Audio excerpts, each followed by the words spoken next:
First half का जो VFX है, जब शेर दिखता है या कुछ कुछ आग वगैरह दिखती है, आपको लगेगा कि बहुत ही टॉप नॉच वीएफएक्स है।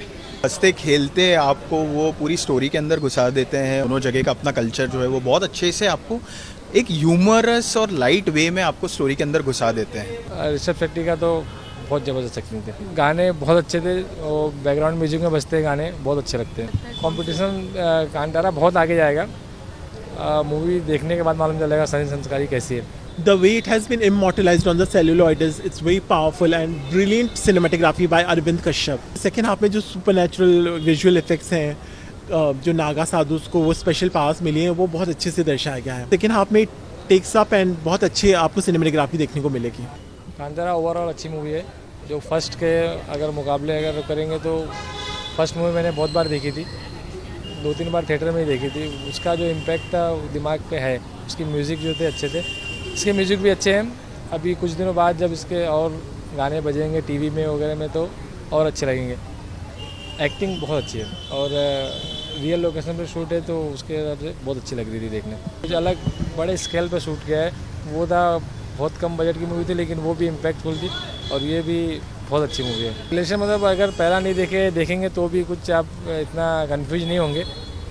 वो जो लास्ट का सीन है अच्छे है बहुत, वो जो डेथ उनके अंदर आते हैं तो वो सीन बहुत इम्पैक्टफुल था। पहले वाला का भी वही वेट कर रहे थे ऐसा कब हो, तो 2-3 बार ऐसा हुआ तो मज़ा आया वो देख के। कांतारा का मैंने ट्रेलर देखा था और ट्रेलर देख के मुझे बहुत अपेक्षाएं थी मूवी से।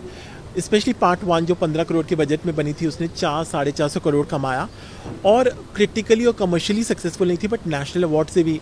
सो फिर एक वैलिडेशन मिल जाता है डायरेक्टर को और एक्टर्स को कि कितनी कामयाब होगी कि। और ये मूवी में भी मुझे पहला हाफ थोड़ा सा स्कैटर्ड लगा स्क्रीन प्ले, बट वो बिल्डअप में गया ज़्यादा, तो थोड़ी एडिट हो सकती थी। जो उसके एडिटर हैं सुरेश मल्लैया, उनको मैं बोलना चाहूँगा कि इजीली 20-25 मिनट्स एडिट हो सकती थी। बट ऋषभ शेट्टी का डायरेक्शन बहुत अच्छा है, अजनीश लोकनाथ का बैकग्राउंड स्कोर और म्यूज़िक बहुत अच्छा है। वो कल्चर और ट्रेडिशंस कदम्बा डायनेस्टी को दिखाया गया है बहुत अच्छे से। और बहुत अच्छा सेकेंड हाफ में जो सुपरनैचुरल विजुअल इफेक्ट्स हैं, जो नागा साधुस को वो स्पेशल पावर्स मिली हैं, वो बहुत अच्छे से दर्शाया गया है।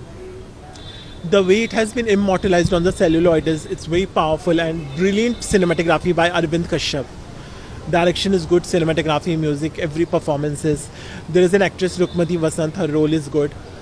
J.R. Ramik साउथ के एक्टर, उनका भी अच्छा रोल है। हालांकि राजा के रोल में गुलशन Devaiah, there was room for improvement. I think some other actor could have done more justice, but we can override that. Overall, the movie is very good. और अगर गानों की बात की जाए तो हाउ इज द म्यूजिक? हाँ, अजनीश लोकनाथ जो प्रीडोमिनेंटली कन्नड़ा और तेलुगु मूवीज़ के लिए म्यूज़िक देते हैं, तो म्यूज़िक अच्छा है, बहुत अच्छा है। स्पेशली वो जो कल्चर और ट्रेडिशंस हमारे हैं इंडियन माइथोलॉजी के, वो दर्शाना इजी नहीं है कहीं भी।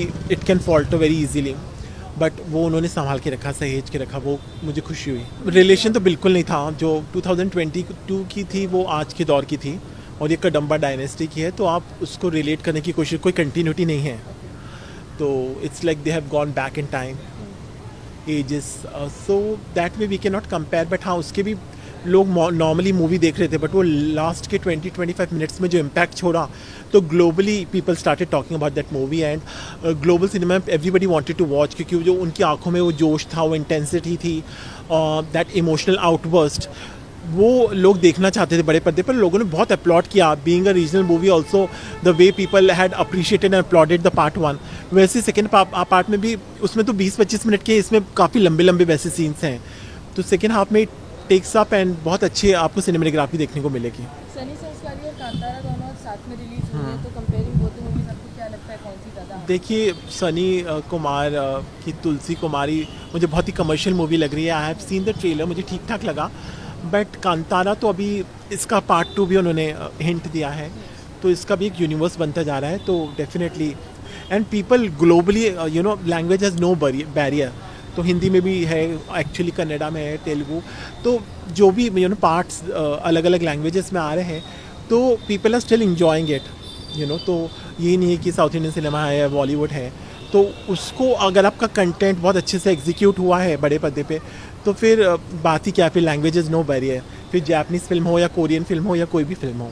कितने स्टार्स देंगे कांतारा को? देखिए, पार्ट 1 थोड़ा वीक होने की वजह से मैं 3.5 स्टार दूंगा, but it could have easily gone till 4.5। अब जो है वो काफ़ी हिलेरियस बनाने की इन लोगों ने कोशिश की है और कैरेक्टर बिल्डिंग भी यहाँ पे हो रही है और हंसते खेलते आपको वो पूरी स्टोरी के अंदर घुसा देते हैं और कैसे वो फिज़िकल लैंडस्केप है दो अलग अलग जगहों का और कैसे उस जगह के बीच की कनेक्टिविटी दिखाई है। दोनों जगह के अपने अपने जो तरीके हैं, दोनों जगह का अपना कल्चर जो है वो बहुत अच्छे से आपको एक ह्यूमरस और लाइट वे में आपको स्टोरी के अंदर घुसा देते हैं। वहाँ पे इंटरवल होने के बाद जब फिल्म सेकंड हाफ में अपना असली मुद्दा पकड़ती है तब वहाँ पे जो ट्रांसफॉर्मेशन होता है वो भी एक अलग दर्जे का है, वहाँ से फिल्म सीरियस हो जाती है।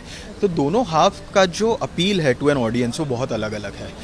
हालांकि मुझे ऐसा लगता है कि सेकंड हाफ जो है उसमें कुछ एक दो सीन्स थे जो थोड़े से 15 या 20 मिनट कम हो सकते थे ओवरऑल, और क्लाइमैक्स जो है इतना रश्ड अप दिखा दिया गया कि मैं जो एक्सपेक्ट कर रहा था कि एक बहुत ही खतरनाक लड़ाई दिखाई जाएगी और बहुत ही रुद्र रूप में वायलेंस होगा, जो एक कंतारा का एक बिल्कुल ब्लडी कोल्ड वायलेंस जो दिखाते हैं, हार्टलेस वायलेंस, वो देखने को मिलेगा। बट यहाँ पे हुआ नहीं। क्लाइमैक्स ऐसा लगा कि बिल्डअप होते होते होते होते अचानक से 1 मिनट में ख़त्म कर दिया। वहाँ पे थोड़ा सा डिसअपॉइंटमेंट है और क्लाइमैक्स के बीच में एक अलग जर्नी चालू हो जाती है, वो मुझे लगता है कि थोड़ा सा डिसअपॉइंट हुआ मैं वहाँ पे। बट ओवरऑल देखिए, हर डायरेक्टर राइटर का एक अपना विजन होता है, तो I think they have done a good job. The VFX action is really good and आपको देख के लगेगा, स्पेशली फर्स्ट हाफ का जो VFX है, जब शेर दिखता है या कुछ कुछ आग वगैरह दिखती है, आपको लगेगा कि बहुत ही टॉप नॉच VFX है और आप चाहोगे कि हिंदी फिल्म इंडस्ट्री में या तो फिर जो इंडियन फिल्म इंडस्ट्री है उसमें आप ऐसे VFX और देखें अच्छे से।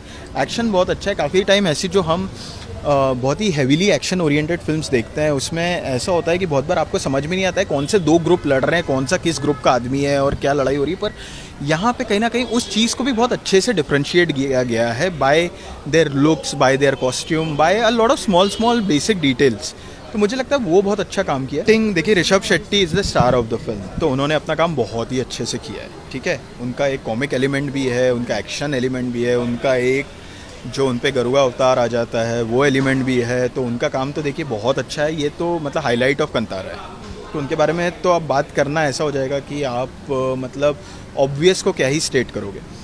What I really loved is the role, the character played by, the performance by the female lead. Okay, मुझे उनका नाम याद नहीं आ रहा, I am so sorry, but उन्होंने अपना काम बहुत अच्छे से किया। She is looking really pretty on the screen. her dialogue delivery, expressions and her character transformation, the shades of a character, बहुत अच्छे से। एंड कहीं ना कहीं इसका क्रेडिट जो राइटर को भी है, और राइटर ने जो लिखा है उस चीज़ को अगर इन्होंने स्क्रीन पे बहुत अच्छे से ढाला है तो a big credit to her as well. और गुलशन देवैया की एक्टिंग के लिए गुलशन देवैया देखिए बहुत ही अमेजिंग एक्टर है और उनको देख के मज़ा आता है। थोड़ा डिसअपॉइंटेड ये हूँ कि गुलशन देवैया का जो कैरेक्टर है, मुझे लग रहा था कि कहीं ना कहीं उसका एक इतना रुद्र ट्रांसफॉर्मेशन दिखेगा कि जो फर्स्ट हाफ में हमने उनको एक हिलेरियस कॉमिक, एक लेड बैक राजा के रूप में देखा है, वो एक बिल्कुल भयावह रुद्र अवतार में आएंगे और फिर जो एक वॉर होगी उनके और ऋषभ शेट्टी के बीच में, वो मैं एंटिसिपेट कर रहा था। हालांकि वैसा हुआ नहीं और बहुत ही ज़्यादा डिसअपॉइंटेड हूँ मैं, क्योंकि गुलशन देवैया जब अपने नेगेटिव अवतार में आते हैं तो कहीं ना बिना डायलॉग दिए सिर्फ उनका जो एक्सप्रेशन है, सिर्फ आंखें भी उनकी बहुत कुछ बोल जाती हैं। और मैंने वो एलिमेंट उनकी एक्टिंग का